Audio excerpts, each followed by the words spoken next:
ಹೇಳಬಾರ್ದಂತ ಭಾಳ ಅಂದ್ಕೊಂಡಿದ್ದೆ, ಆದರೆ ಹೇಳದೇ ಇದ್ದರೆ ನಡೆಯೋದಿಲ್ಲ ಅನ್ನೋದಕ್ಕೆ ಹೇಳಕತ್ತಿದ್ದೆ. ಕೆಲವು ದಿನಗಳ ಹಿಂದೆ ಗವಿಸಿದ್ದೇಶ್ವರನ ಹೆಸರನ್ನು ರೈಲ್ವೆ ಸ್ಟೇಷನ್ಗೆ ಇಡಬೇಕು ಅಂತ ಅದೇನು ನೀವೇನು ಪೋಸ್ಟ್ ಮಾಡೋದು, ಆ ಸಂಘಟನೆ ಕೊಡೋದು, ಈ ಸಂಘಟನೆ ಕೊಡೋದು. ನಾನೆಲ್ಲ ಭಕ್ತರಲ್ಲಿ ಹೇಳೋದಿಷ್ಟೇ, ಗವಿಸಿದ್ದಪ್ಪಜ್ಜನ ಮಠವನ್ನು ನಮ್ಮ ಆವರಣ ಬಿಟ್ಟು ಒಟ್ಟ ಬಯಲಿ ಕರ್ಕೊಂಡು ಹೋಗ್ಬೇಡ್ರಿ. ನಮಗಿದು ನಿಮ್ಮೆಲ್ಲಲ್ಲಿ ಕೇಳ್ಕೊಳ್ಳೋದು. ನಾನು ಎಷ್ಟಕ್ಕೆ ಸೀಮಿತ ಅದೇನು. ಇವತ್ತು ರೈಲ್ವೆ ಸ್ಟೇಷನಿಗೆ ಅಂತೀರಿ, ನಾಳೆ ವಿಶ್ವವಿದ್ಯಾಲಯಕ್ಕೆ ಅಂತೀರಿ, ಏರ್ಪೋರ್ಟಿಗೆ ಅಂತೀರಿ, ಏನು ಗುದ್ದಾಡ್ಕೊಂತ ಹೋಗೋದಿರ್ತೈತೆ ಅವ್ರ ಜೊತೆಗೆ. ಏಸು ಮಂದಿ ಸ್ಟ್ರೈಕ್ ಮಾಡೋರು ಅಲ್ಲೇ ಕುಂತಾರ. ನಿಮಗೊಂದ ಹೇಳ್ತೀನಿ ನಾನು, ಗವಿಸಿದ್ದಪ್ಪಜ್ಜ ನಿಮ್ಮೆಲ್ಲರ ಉಸಿರಿನಲ್ಲಿರುವಾಗ ಮತ್ತೊಂದಕ್ಕೆ ಅವನ ಹೆಸರು ಯಾಕಂತ. ಎಂದೂ ಇದು ಕೊನೆ, ಇನ್ಮೇಲೆ ನಾ ಯಾವ ಭಕ್ತರಿಗೆ ಈ ವಿಷಯದಲ್ಲಿ ಹೇಳೋದಿಲ್ಲ.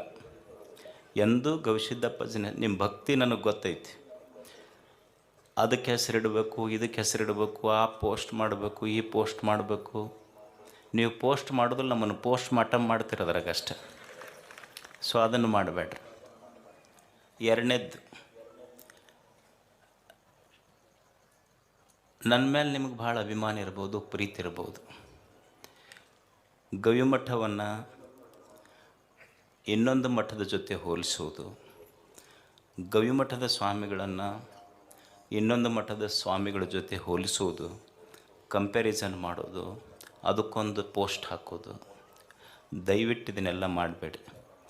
ನಾನು ತಿಳ್ಕೊಂಡಿದ್ದಿಷ್ಟೇ, ಇಡೀ ನಾಡಿನ ಎಲ್ಲ ಪೂಜ್ಯರ ಪಾದದ ಧೂಳಾಗಿ ನಾವು ಬದುಕಬೇಕಷ್ಟೆ. ಯಾರ ಜೊತೆಗೂ ಹೋಲಿಸ್ಬೇಡ್ರಿ. ಎರಡು.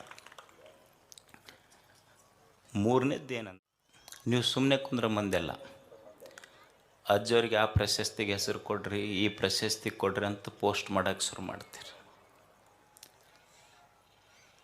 ನಾನು ಬರುವ ಪ್ರಶಸ್ತಿಗಳನ್ನು ತಿರಸ್ಕರಿಸುವಷ್ಟು ದೊಡ್ಡವನಲ್ಲ, ಅದನ್ನು ಸ್ವೀಕರಿಸುವ ಅರ್ಹತೆ ನನಗಿಲ್ಲೋ ಅನ್ನುವಂಥ ವಿನಯವಂತ ನಾನಷ್ಟೇ, ವಿನಮ್ರತೆ ನನ್ನಲ್ಲಿದೆ. ಆ ಅರ್ಹತೆ ಬೇಕು, ಅದು ನನ್ನಲ್ಲಿಲ್ಲ. ಅದಕ್ಕಾಗಿ ನನಗೂ ದೊಡ್ಡ ಪ್ರಶಸ್ತಿ ಅಂದ್ರೆ,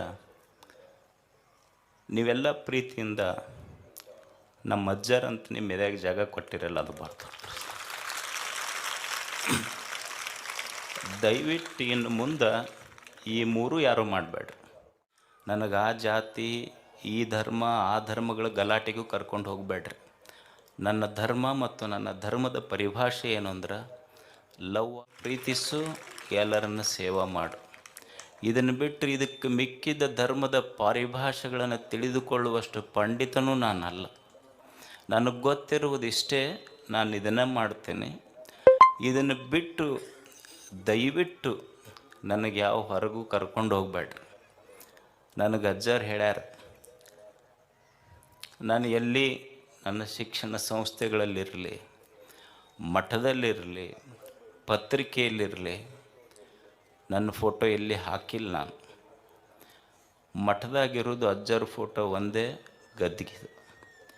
ಯಾರೋ ಕೇಳಿದ್ರು ನನಗೆ, ಅಲ್ಲ ಅಜ್ಜರು ನಿಮ್ಮ ಮಠದಾಗ ಫೋಟೋ ಹಾಕಿಲ್ಲ ಅಂತ. ಮತ್ತು ನೀವು ಯಾರ್ದು ನೋಡಿದ್ರಿ ಮಠದಾಗ ಅಂತ ಕೇಳಿದೆ ನಾನು. ಒಬ್ರು ಯಾರೋ ಗುಲ್ಬರ್ಗದಿಂದ ಬಂದಿದ್ದರು, ನಿಮ್ಮ ಫೋಟೋ ಕಂಡಿಲ್ಲಲ್ಲ. ನೀವು ಮಠದಾಗ ಅಡ್ಡಾಡಿದ್ರಿ ಏನು? ಅಡ್ಡಾಡಿದೆ. ಯಾರ್ದು ಕಂಡಿತು ನಿಮ್ಗೆ? ಅಲ್ಲಿ ಗುರುಗಳು ಶಿವಶಾಂತವೀರ ಸ್ವಾಮಿಗಳ್ದು ಕಂಡಿತ್ತು. ಇಲ್ಲ ಮನ್ಯಾಗ ಫೋಟೋ ಯಾರೂ ಇರ್ತಾವ, ಮಾಲಕರು ಇರ್ತಾವೆ, ಆಳ ಮಕ್ಕಳು ಫೋಟೋ ಯಾರು ಹಾಕಿರ್ತಾರೆ? ಯಾರೂ ಹಾಕೋದಿಲ್ಲ. ಅವ್ರು ಮಾಲಕರು ಅಷ್ಟೇ, ಅವ್ರ ಆಳಮಗ ನಾನು.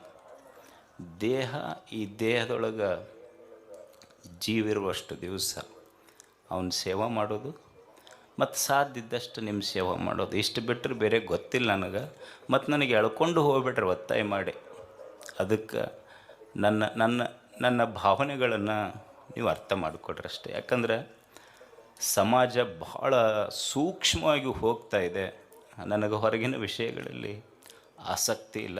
ನಮಸ್ಕಾರ ತಮಗೆಲ್ಲ.